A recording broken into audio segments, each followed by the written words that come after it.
Top quality और consistent performance के लिए सिर्फ सिल्वर पंप नाम याद रखना। તો હવે નજર કરીએ તમારો જિલ્લો તમારા સમાચાર પર।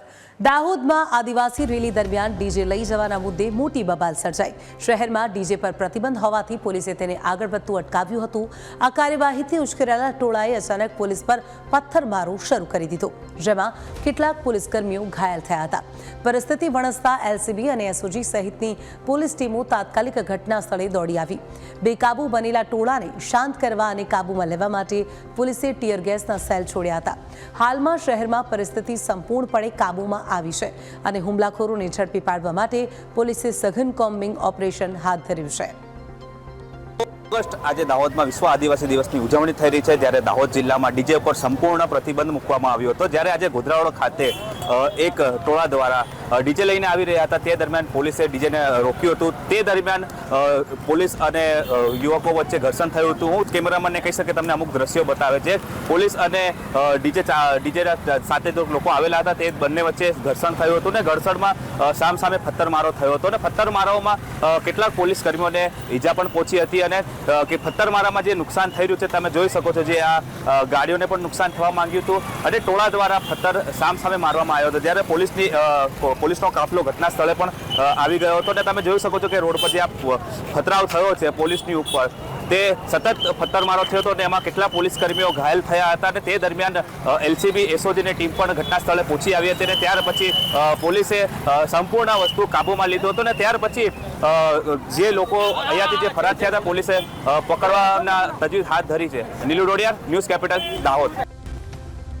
આદિવાસીઓના હક માટે સાંસદ મનસુખ વસાવા ધરણા પર બેઠા। સાંસદ મનસુખ વસાવા અને નાંદોદ ધારાસભ્ય ડોક્ટર દર્શનાબેન સહિત આગેવાનો ધરણા પર બેઠા।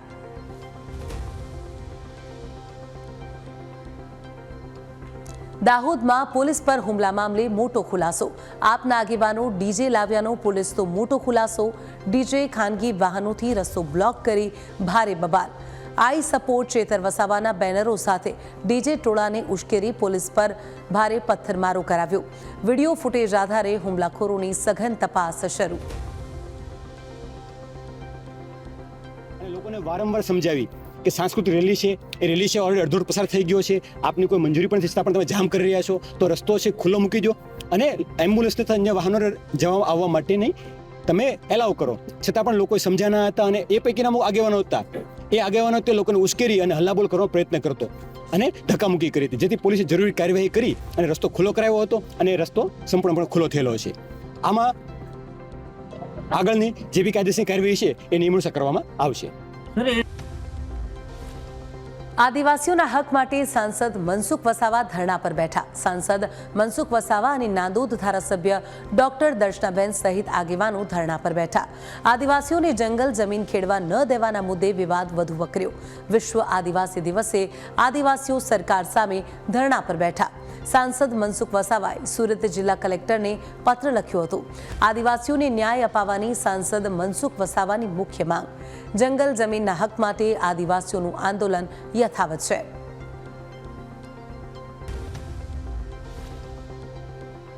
સાગબારામાં જંગલની જમીન ખેડવા મામલે મોટો વિવાદ। મનસુખ વસાવાની મંત્રી પ્રવીણભાઈ માળી સાથે વાત। બે તાલુકાના સંબંધો અને વન સમિતિની રજૂઆત। સુરતના ખેડૂતોને ખેતીની છૂટ અંગે ઉગ્ર રોષ। નર્મદાના ખેડૂતોને ખેતીથી રોકવા મુદ્દે ભારે નારાજગી જોવા મળી રહી છે। માત્ર વન અધિકારીઓનું ન સાંભળવા સાંસદની તાકીદ। સેટેલાઇટ નકશાઓના આધારે સીધા નિર્ણયો ન લેવા 7 ટર્મથી ચૂંટાયેલા પ્રતિનિધિઓની વાત માનવા માટે અપીલ કરવામાં આવી। જાતે આવી નર્મદાના ખેડૂતોને ન્યાય આપવાની માંગ છે। પ્રવીણભાઈ માળીને પણ એટલું મારે કહેવાનું છે કે પ્રવીણભાઈ માળી સાહેબ, અધિકારીની વાતમાં તમે ના આવો, તમે આ વિસ્તારના આદિવાસીને જે હિતની વાત છે એને ધ્યાનમાં તમે લાવો। અને ત્યાં ગાંધીનગરમાં આ વન અધિકારીઓ કે આઈએફએસ અધિકારી મિટિંગ નહીં કરો, તમે નર્મદા જિલ્લાના સહપ્રભારી મંત્રી છો તો તમે સ્થળ પર આવો। મારે એક જ વિનંતી છે કે અધિકારીની એકલી વાત ન માનો, તમે પ્રત્યક્ષ મુલાકાત માટે અહીંયા આવો સ્થળ પર, હું તમારી સાથે રહીશ તો આમાં આદિવાસીને ન્યાય મળશે।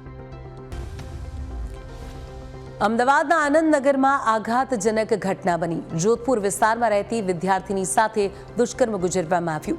ઇન્ટિરિયર ડિઝાઇનિંગનો અભ્યાસ કરતી યુવતી શિકાર બની। 8 ઓગસ્ટની રાત્રે ધાબા પર અરેરાટી ભર્યો બનાવ બન્યો. સિક્યુરિટી ગાર્ડ ધરમસિંહ રામશંકરસિંહે જઘન્ય દુષ્કર્મ આચર્યું. એકલતાનો લાભ લઈ શારીરિક સંબંધની અભદ્ર માંગણી કરી. યુવતીએ ઇનકાર કરતા પાછળથી અચાનક હુમલો કર્યો. ગળે વાયર બાંધી યુવતી પર ઘાતકી હેવાનિયત ગુજારી. બંધ દરવાજે મોઢું દબાવી 1 કલાક સુધી દુષ્કર્મ આચરવામાં આવ્યું. આ બનાવ બાદ નરાધમ આરોપી લિફ્ટ મારફતે ફરાર થઈ ગયો. સારવાર અર્થે પીડિત યુવતી હોસ્પિટલમાં દાખલ કરાઈ. સીસીટીવી ફૂટેજમાં આરોપીની લિફ્ટમાં શંકાસ્પદ હિલચાલ કેદ થઈ. પોલીસ, એલસીબી અને ક્રાઇમ બ્રાન્ચની 10 ટીમો તૈનાત. આખા વિસ્તારમાં કડક કોમ્બિંગ કરી આરોપીની ધરપકડ કરી લેવામાં આવી છે. યુપીના હરદોઈનો રહેવાસી આરોપી ધર્મસિંહ રામશંકરસિંહ A1 સિક્યુરિટી એજન્સીમાં ફરજ બજાવતો હતો. છેલ્લા 4 વર્ષથી અલગ અલગ જગ્યાએ નોકરી કરતો હતો. પોલીસ વેરિફિકેશન વિના માત્ર 6 દિવસથી અહીં નોકરી કરતો હતો. બેદરકાર સિક્યુરિટી એજન્સી વિરુદ્ધ કડક કાર્યવાહીનો નિર્દેશ કરવામાં આવ્યો છે. જેસીપી નીરજ બડગુજરે આપી સમગ્ર ઘટનાની માહિતી. ઝડપાયેલા આરોપીના ગુનાહિત ઇતિહાસ અંગે પણ તપાસ કરવામાં આવશે. ઉચ્ચ અધિકારીઓના 3 દિવસના પેટ્રોલિંગ વચ્ચે આ ઘટના બની.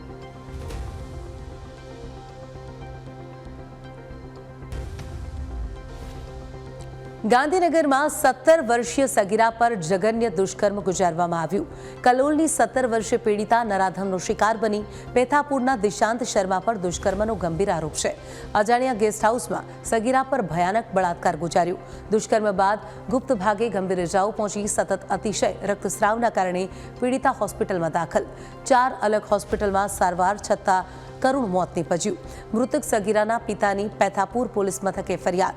આરોપી દિશાંત શર્મા સામે પોસ્કો હેઠળ ગુનો દાખલ કરવામાં આવ્યો છે. ફરાર નરાધમ આરોપીની પોલીસ દ્વારા સઘન શોધખોળ શરૂ કરવામાં આવી.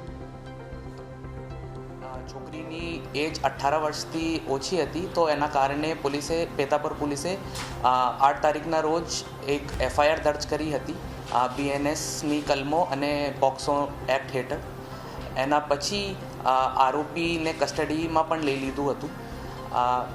વધતા હેલ્થ કોમ્પ્લિકેશન્સના કારણે ગઈકાલે મોડી રાત્રિ છોકરીનું નિધન થઈ ગયું છે અને આજે એનો ફોરેન્સિક પેનલ PM પણ કરાવવામાં આવ્યું છે. આમાં પ્રાથમિક દ્રષ્ટિએ મલ્ટિપલ ઓર્ગન ફેલિયર જેવી માહિતી મળવામાં આવી છે અને ડૉક્ટર દ્વારા ફોરેન્સિક પેનલ PMમાં અલગ અલગ સેમ્પલ્સ FSLની રિપોર્ટ માટે પણ લઈ લીધા છે. જો FSLની રિપોર્ટ આવશે એના પછી અમે આગળની કાર્યવાહી હાથ ધરીશું. બનાસકાંઠા જિલ્લાના પાલનપુરના કૈલાશ જાનીએ એક અનોખી સાહસિક સિદ્ધિ હાંસલ કરી છે. તેમણે 7 ઓગસ્ટે 20,049 ફૂટની ઊંચાઈ ધરાવતા માઉન્ટ યુનમ શિખર પર પહોંચીને સફળતાપૂર્વક ભારતનો તિરંગો લહેરાવ્યો છે. કૈલાશ જાની પાસે માત્ર એક જ કિડની છે. તેમ છતાં તેમણે સતત બરફવર્ષા, કાતિલ ઠંડી, ઓક્સિજનની અછત અને બર્ફીલા માર્ગ જેવા મુશ્કેલ હવામાન વચ્ચે હિંમત હાર્યા વિના આ સફળ આરોહણ કર્યું હતું. પક્ષી પ્રેમી અને વાઇલ્ડ લાઇફ ફોટોગ્રાફર તરીકેની આગવી ઓળખ ધરાવતા કૈલાશ જાનીની આ હિંમતભરી સિદ્ધિથી પાલનપુર અને સમગ્ર બનાસકાંઠા જિલ્લાનું ગૌરવ વધ્યું છે.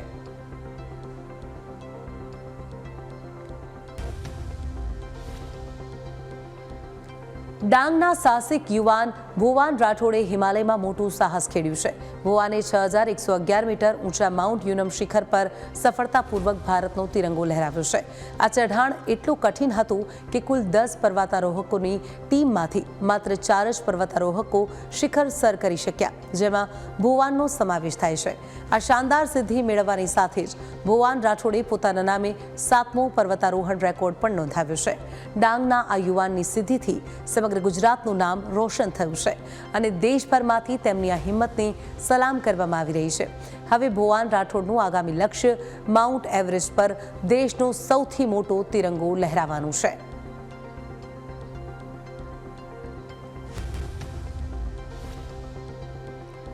રાજ્ય કક્ષાના વન અને પર્યાવરણ મંત્રી પ્રવીણ માળી ગીર સોમનાથની મુલાકાતે પહોંચ્યા છે. ગઈકાલે તેમણે સર્કિટ હાઉસ ખાતે સોમનાથના સ્થાનિક આગેવાનો સાથે એક ખાસ મુલાકાત કરી હતી. ત્યારબાદ મંત્રી પ્રવીણ માળીએ પોતાના પરિવાર સાથે સોમનાથ મહાદેવ મંદિરે પહોંચીને દર્શન કર્યા હતા.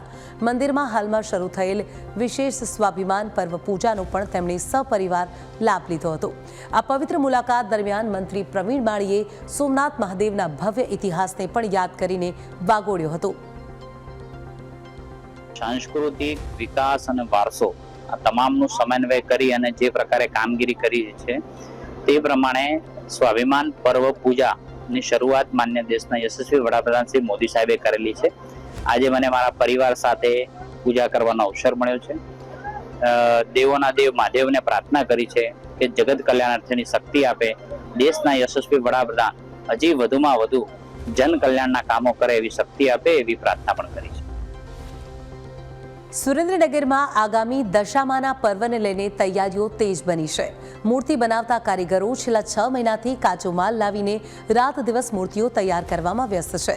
માટીની મૂર્તિઓને આકાર આપી તેને સૂકવીને વિવિધ રંગો અને શણગારથી આકર્ષક બનાવવામાં આવે છે. બજારમાં મૂર્તિઓની કિંમત 50 રૂપિયાથી શરૂ કરીને 2000 રૂપિયા સુધીની છે. કારીગરોના જણાવ્યા મુજબ માટી, રંગ અને ડેકોરેશન જેવી કાચી સામગ્રી મોંઘી થવાથી આ વર્ષે મૂર્તિઓના ભાવમાં 10 થી 15% જેટલો વધારો થયો છે.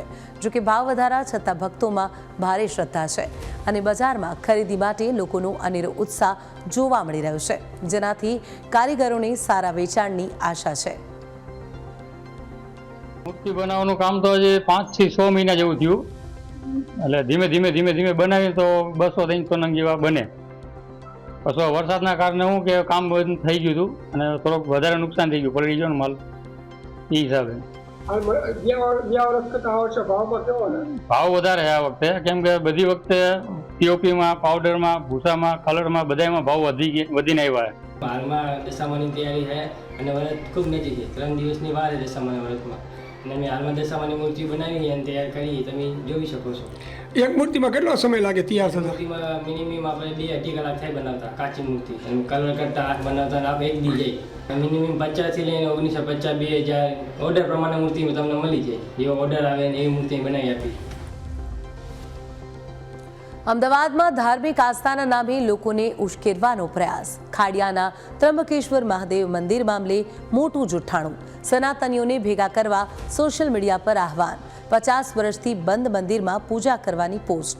વોટ્સઅપમાં 700થી વધુ લોકો એકઠા થયા હોવાનો દાવો કરવામાં આવ્યો. વાયરલ પોસ્ટના આધારે મંદિરે પોલીસ બંદોબસ્ત તૈનાત. વાયરલ રીલ જોઈ કેટલાક સનાતનીઓ મંદિરે એકઠા થયા હતા. રામદૂત રીસ્ટોર ગ્રુપના મુખ્ય જવાબદારોની સંપૂર્ણ ગેરહાજરી જોવા મળી.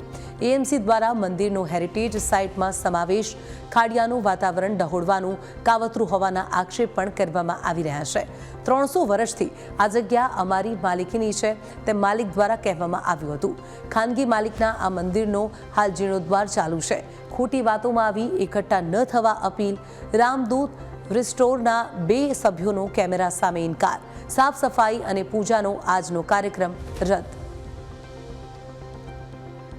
આ મહાદેવના માલિક અમે લોકો પોતે છીએ અને રામદૂત રિસોર્ટ ફાઉન્ડેશનવાળા અહીંયા ગેરકાયદેસર રીતે ઘૂસીને કરવા માગતા હતા. અમે સ્વખર્ચે આનો જીર્ણોદ્ધાર કરી રહ્યા છીએ. આમાં બીજા કોઈને કંઈ દખલ અંદાજીની જરૂર નથી. કોઈ જાતની અફવામાં આવશો નહીં. આની માલિકી અમારી પોતાની છે અને સ્વખર્ચે અમે લોકો જીર્ણોદ્ધાર કરી રહ્યા છે. બીજી બધી વાતો ખોટી છે, વાતોથી ભરમાતા નહીં.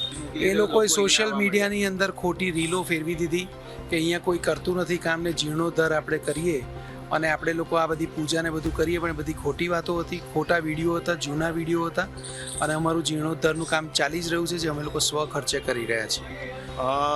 હું અઢવ અંબિકાનગરથી આવું છું અને ખાડિયા મારું વતન છે, એટલે પહેલેથી ખાડિયામાં બાળપણ મારું ગયેલું અને આ વર્ષોથી મંદિર બંધ જોયું હતું અને 2 દિવસ પહેલાં મેં રીલ્સ જોઈ.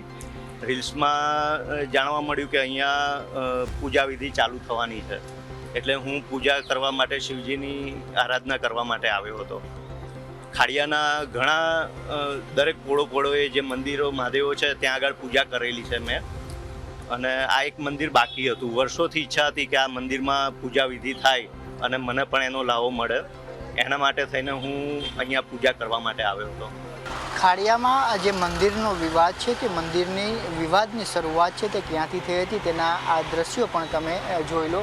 આ જે તમે જોઈ રહ્યા છો એ નોટિસ આ મંદિરની બહાર લગાવવામાં આવી છે, જેમાં રામદૂત રિસ્ટોરેશ ફાઉન્ડેશન દ્વારા છે તે એક રિક્વેસ્ટ લેટર છે તે પોલીસ ઇન્સ્પેક્ટર ખાડિયાને છે તે આપવામાં આવ્યું હતું અને તેમાં કહેવામાં આવ્યું હતું કે તેમના દ્વારા જે પૂજા સેરેમની આ મંદિરમાં કરવાની છે તેના માટેની મંજૂરી છે તે આપવામાં આવે એ એક ઇંગ્લિશમાં આ પત્ર છે તે લખવામાં આવ્યો હતો, જેમાં આ લોકેશન તમે જોશો તો રામેશ્વર મહાદેવ ટેમ્પલ રાયપુર ખાડિયા લખવામાં આવ્યું છે. સમય 9 ઓગસ્ટ અને સવારે 8 વાગ્યાથી લઈને 11 વાગ્યા સુધીનો છે તે સમય આપવામાં આવ્યો હતો, પરંતુ આ સમય અત્યારે આ ગ્રુપમાંથી કોઈ પણ વ્યક્તિ અહીં ઉપસ્થિત નથી. તેની સામે જે નોટિસ અહીં લગાડવામાં આવી હતી, જેમાં ભાર્ગવસિંહ ડોડિયા, જેમનો ફોન નંબર અત્યારે સ્વિચ ઓફ આવી રહ્યો છે, પરંતુ એની સાથે ઉત્સવ શાહ, તેમનો નંબર પણ સ્વિચ ઓફ આવી રહ્યો છે. બંને સાથે પ્રયાસ કર્યો, સંપર્ક નથી થતો. એની બીજી તરફ જે માલિકીનો દાવો કરે છે તેમણે પોતાની નોટિસ લગાવી છે, જેમાં મનીષ ભદ્રેશભાઈ ધ્રુવ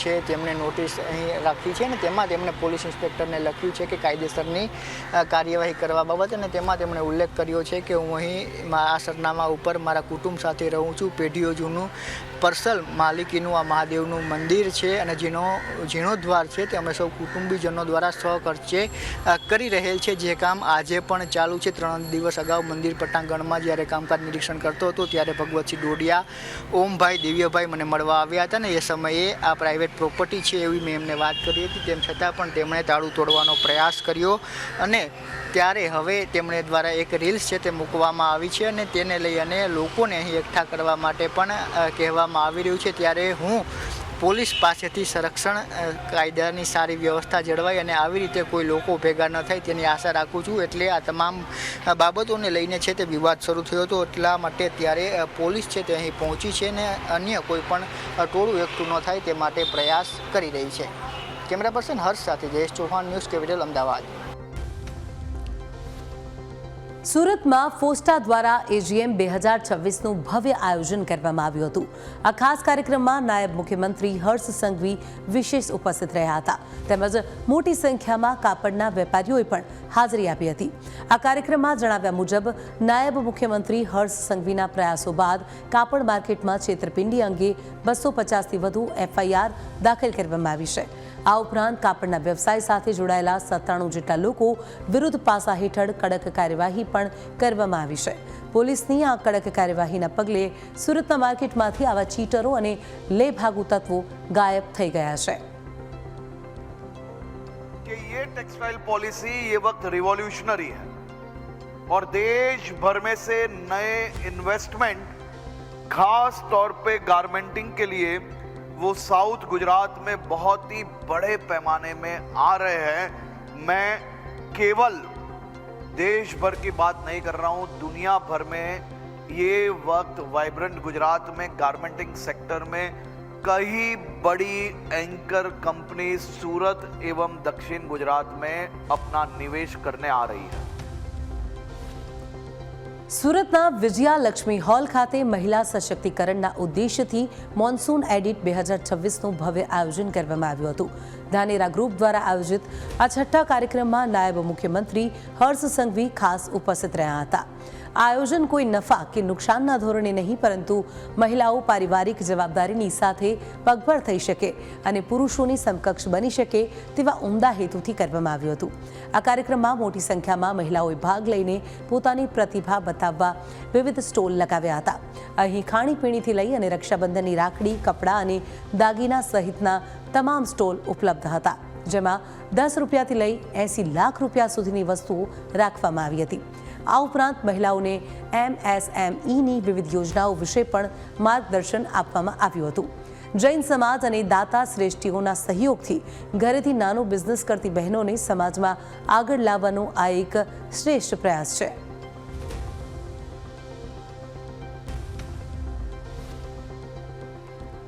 કચ્છના રણમાં પાકિસ્તાન સરહદ નજીક એક પ્રાચીન વસાહત મળી આવી છે.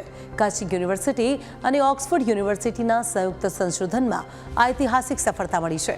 ખોદકામ દરમિયાન સંશોધકોને અહીંથી 100થી વધુ માનવ હાડપિંજરો મળી આવ્યા છે, જે તમામને એક જ સરખી દિશામાં દફનાવવામાં આવ્યા હતા.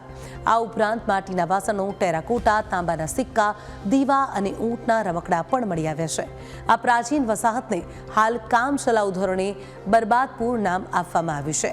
નિષ્ણાંતોની ધારણા છે કે અગાઉ અહીંથી સિંધુ નદી વહેતી હશે અને 1819માં વિનાશક ભૂકંપ પછી નદીએ પોતાનું વહેણ બદલ્યું હશે.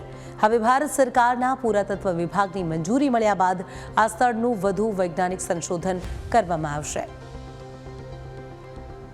આપણે વાત કરીએ તો હમણાં જ રિસેન્ટલી જે ન્યૂઝ આપણે ચર્ચામાં છે કે કચ્છની રણની જે ઇન્ડો પાક બોર્ડર છે એ વિસ્તારની અંદર વેસ્ટર્ન ગ્રેટ રન ઓફ કચ્છની અંદર એક અલગ જ આર્કિયોલોજીકલ સાઇટ મળી છે. આ સાઇટની વિશેષતા એ છે કે ત્યાં કને માણસોનો એવિડન્સ મળ્યો છે. 100થી વધારે ત્યાં માણસોના કંકાલ જમીન ઉપર તમને જોવા મળે છે. હું જ્યારે ત્યાં ગયો તો હું પોતે એકદમ પહેલાં તો મતલબ શોક થઈ ગયો કે આટલા બધા લોકો મતલબ લેડીઝ છે, જેન્ટ્સ છે ત્યાં કને, અને બધેની બરિયલ પેટર્ન પણ એક સિસ્ટમેટિક બધે બરી કરેલા છે, બરાબર ને, જેનું માથું નોર્થમાં છે, પગ સાઉથમાં છે અને વેસ્ટ તરફ બધેનું મોઢું છે, એટલે કોઈક ધાર્મિક માન્યતા પણ હોઈ શકે છે. અને આટલા બધા લોકોનું ત્યાં કને એક સાથે બરી થાવું મતલબ કોઈક હોનારત પણ થઈ હોઈ શકે છે. પણ શોકિંગ તો બધું એ લાગ્યું કે એની આજુબાજુ જ્યારે અમે ફિલ્ડ કર્યું ત્યારે 4 થી 5 બીજી સાઈડ મળી, જ્યાં કને બહુ બધા માટીના વાસણો મળ્યા, અમુક ઘર મળ્યા અને ટોયસ મળ્યા, માટીના ટોયસ મળ્યા, ટેરાકોટા ઊંટ ને એવું બધું મળ્યું. અને પછી તો એવું લાગ્યું કે આ બહુ મલ્ટીડિસિપ્લિનરી સાયન્સ છે, તો ઓક્સફર્ડ યુનિવર્સિટીની મદદથી, ડેકન કોલેજ યુનિવર્સિટી છે એની મદદથી પૂના ખાતે, BSIP Lucknow, ISRO, physical research, અમે બધે સાયન્ટિસ્ટ ભેગા થઈને ગયા, કારણ કે એ લોકો બધે 15-20 વર્ષથી કચ્છમાં કામ કરે છે. અને પછી જ્યારે પ્રાઇમરી ઓબ્ઝર્વેશન કર્યું ત્યારે ખ્યાલ આવ્યો કે આ જે સાઇટ છે એના જે વાસણો છે માટીના, એમાંથી ખ્યાલ આવી કે આ મિડેવેલ યુગનું હોઈ શકે છે, 1000 થી 1500 વર્ષ પહેલાંનું હોઈ શકે છે. સ્વાભાવિક છે, માણસની ઉંમર આજુબાજુ હોઈ શકે છે. ગમે એટલો ડેવલપમેન્ટ થતું હોય પણ જો આપણે કુદરતની સામે આપણે કાંઈ નથી, કુદરતી આપત્તિઓથી આપણે સાચવવું પડે. એનું એક ક્લાસિકલ એક્ઝામ્પલ છે ગ્રેટ રન ઓફ કચ્છ. અને મને વિશ્વાસ છે કે અમે ભવિષ્યમાં આર્કિયોલોજીકલ સર્વે ઓફ ઇન્ડિયા, ગુજરાતનું આર્કિયોલોજીકલ સર્વે છે એની પાસે પરમિશન લઈ અને જે કંકાલ છે એનું ડેટિંગ કરવાનો પ્રયાસ કરશું, એનું DNA સ્ટડી અભ્યાસ કરવાનો પ્રયાસ કરશું, કે માટીના વાસણો ઈંટું છે એની પણ ઉંમર નીકળે, એની ઉંમર કાઢશું અને રણનું આ કેવી રીતે દ્રશ્ય બદલાવાનું છે એને સમજવાનો પ્રયાસ કરશું. સતત વધી રહેલા CNGના ભાવને લઈને રિક્ષા ચાલકો બાદ હવે અમદાવાદના ટેક્સી ડ્રાઈવરોએ પણ વિરોધ નોંધાવ્યો છે. આજે શહેરના GMDC ગ્રાઉન્ડ ખાતે મોટી સંખ્યામાં ટેક્સી યુનિયનના ડ્રાઈવરો એકત્રિત થયા હતા અને પોતાનો રોષ વ્યક્ત કર્યો. ટેક્સી ડ્રાઈવરોની મુખ્ય માંગ છે કે છેલ્લા થોડા જ મહિનામાં CNG ગેસમાં 12 રૂપિયા જેટલો મોટો ભાવ વધારો થયો છે, જેની સામે હાલમાં તેમને પ્રતિ કિલોમીટર માત્ર 9 થી 12 રૂપિયા જ ભાડું મળી રહ્યું છે, જેથી મોંઘવારીને જોતા આ કિલોમીટર દીઠ ભાડામાં વધારો કરવામાં આવે. આ સમગ્ર મુદ્દે ટેક્સી યુનિયને સરકાર સમક્ષ રજૂઆત કરી છે, જ્યાં તેમને યોગ્ય ઉકેલ લાવવાની ખાતરી આપવામાં આવી છે. જો કે ડ્રાઈવરોએ સ્પષ્ટ ચીમકી ઉચ્ચારી છે કે જો આગામી 20 દિવસમાં આ સમસ્યાનું યોગ્ય નિરાકરણ નહીં આવે તો તેઓ ટેક્સીના પૈડા થંભાવી દઈને હડતાલ પર ઉતરી જશે. પેટ્રોલ સહિતના ભાવો વધી રહ્યા છે, ત્યારે અગાઉ રિક્ષા ચાલકો છે તેમણે ભાડું વધારવાની માગણી કરી હતી. ત્યારબાદ હવે જે કેબ ડ્રાઈવરો છે તેઓ દ્વારા પણ પોતાની માગણીઓ સરકાર સમક્ષ રાખવામાં આવી રહી છે, અને સાથે સાથે લોકો છે તે ભેગા થઈ અને પોતાની માંગો અંગે વિચારણા પણ કરી રહ્યા છે. અલગ અલગ એસોસિએશનો છે તે તેમની માગણી કરી રહ્યા છે. ત્યારે આપણી સાથે વનરાજભાઈ, શું તમારી માગણી છે અને શું એસોસિએશન તમારું ચાલાવે છે અને કેટલા સભ્ય? સરકાર અને એગ્રીગેટેડ કંપનીઓ, ઓલા ઉબેર, રેપિડો જેવી એગ્રીગેટેડ કંપનીઓ સાથે અમારી એક જ માંગ છે કે આ મોંઘવારીના સમયની અંદર આ ભાડું જે તમે અમને આપી રહ્યા છો 10 રૂપિયા અને 11 રૂપિયા કિલોમીટર, આજે તમે વિચારો કે 11 લાખની 12 લાખ રૂપિયાની અમે ગાડીઓ લઈને ચાલતા હોઈએ તો 10 રૂપિયા અને 11 રૂપિયા અમને કઈ રીતે પોસાય? મેન્ટેનન્સ ખર્ચ ગણો, ઇન્સ્યોરન્સ ખર્ચ ગણો, આ બધો ભાર મોંઘવારીનો ક્યાંક ને ક્યાંક ડ્રાઈવરો માથે જ પડી રહ્યો છે. તો સરકાર અને એગ્રીગેટેડ કંપનીઓને મારી ખાસ એક નમ્ર વિનંતી છે કે સરકારને તો અમે રજૂઆત કરી રહ્યા છીએ, ગાંધીનગર સુધી અમે સચિવાલયમાં માનનીય મુખ્યમંત્રી સાહેબશ્રીને રજૂઆત કરી છે, માનનીય નાયબ મુખ્યમંત્રી શ્રી હર્ષ સંઘવી સાહેબને રજૂઆત કરી છે, સચિવાલયમાં તમામ જગ્યાઓ પર રજૂઆતો કરી છે કે અમને યોગ્ય ભાડા લાગુ કરી આપવામાં આવે. સરકારે અમને બાંયધરી આપી છે કે વહેલામાં વહેલી તકે તમને યોગ્ય ભાડા લાગુ કરવામાં આવશે. તો સરકારને અને કંપનીઓને મારી નમ્ર વિનંતી છે કે યોગ્ય ભાડા લાગુ કરી અને ડ્રાઈવરોના ભવિષ્યનો બચાવ કરવો. જો સરકારે અમને બાંયધરી આપી છે એ પ્રમાણે અમને વિશ્વાસ છે સરકારશ્રી ઉપર કે સરકાર અમને યોગ્ય નિર્ણય આપશે જ. સરકાર જનતા માટે છે અને જનતાના અવાજ માટે છે, એટલે અમને વિશ્વાસ તો છે જ કે સરકાર અમને ભાવ આપશે. પણ જો કદાચ કોઈ ક્ષતિ રહેશે અને અમને ભાવ વધારો નહીં આપે તો ના છૂટકે આવનારા 20 દિવસ પછી ના છૂટકે અમારે સ્વયંભૂ બંધ પાળવો પડશે. તો અમે અમદાવાદની અંદર ટેક્સીઓના પૈડા થંભાવી અને અમારી રોજીરોટી બંધ કરી અને સ્વૈચ્છિક બંધ પાડીશું. ડ્રાઈવર તરીકે ઘરનું ગુજરાન ચલાવવું મુશ્કેલ પડી જાય છે. હપ્તા ભરવા, ઇન્સ્યોરન્સ કાઢવા બધી રીતે, અને એગ્રીગેટર જે કંપનીઓ જે છે એ અમે લોકો કસ્ટમરને પૂરી સર્વિસ ના આપીએ તો અમારી આઈડી પણ બ્લોક કરી નાખે છે. 90-100 રૂપિયા જેવા મિનિમમ ભાડાની અંદર 10 લાખની ગાડી લઈને ફરવું પડે છે. અમારું તો કહેવું છે કે પબ્લિક પણ જો આમાં સાથ સહકાર આપે ને તો જ આ વસ્તુ આગળ વધે. અને પબ્લિકને ખૂબ રિક્વેસ્ટ છે કે આ દરેક ડ્રાઈવરને સાથ સહકાર આપો. જ્યારે ગાડી લઈને તમારા આગળ આવે ત્યારે એને તમે સમજવાની કોશિશ કરો. જ્યારે 5 થી 10 રૂપિયાનો ભાવ વધારો પ્રતિ કિલો ગેસનો આવે તો રોજ ગાડીમાં કેટલો ગેસ જોઈએ અને રોજનું કેટલું ભારણ તમારા ઉપર આવે? અમારે એવરેજ 200 કિલોમીટર ગાડી રોજ ચાલે ને તો એના ઉપર અમારે 120 કિલોમીટર બાટલો એક ચાલે છે, જેમાં 600 થી 700નો ગેસ આવે છે. એટલે સમજી લો ને 1000 રૂપિયાનો ગેસ થાય છે. એટલે 200 કિલોમીટર ગાડી ચાલે ને એટલે અમને સીએનજીની કોસ્ટિંગ અત્યારે 5 રૂપિયા થાય છે. ગાડી 20ની એવરેજ હાલે ને એટલે 5 રૂપિયા કોસ્ટિંગ આવે છે. એટલે 10 રૂપિયામાંથી ખાલી 5 રૂપિયા તો અમારે સીએનજીની કોસ્ટિંગ જ છે. બીજી બધી જે અલગ મેન્ટેનન્સ ખર્ચ છે, જે ઇન્સ્યોરન્સ છે, એ બધું તો અમારે પેલા અમારું ઘર ખર્ચ એ બધું 5 રૂપિયામાં કાઢવાનું. આ તમામ એ સમસ્યાઓ આ લોકોની છે ને તેને લઈને વિવિધ જે યુનિયનો છે તે સમયાંતરે માંગ કરતા રહ્યા છે ને હવે ફરી એક વખત જીએમડીસી ગ્રાઉન્ડ ખાતે આ તમામ ડ્રાઈવરો એકઠા થયા છે અને ભાવ વધારાની માગણી કરવામાં આવી રહી છે. કેમેરા પર્સન હર્ષ સાથે જયેશ ચૌહાણ, ન્યૂઝ કેપિટલ, અમદાવાદ. તો હાલ સમાચારોમાં બસ આટલું જ. વધુ સમાચારોની અપડેટ્સ માટે જોતા રહો ન્યૂઝ કેપિટલ. નમસ્કાર.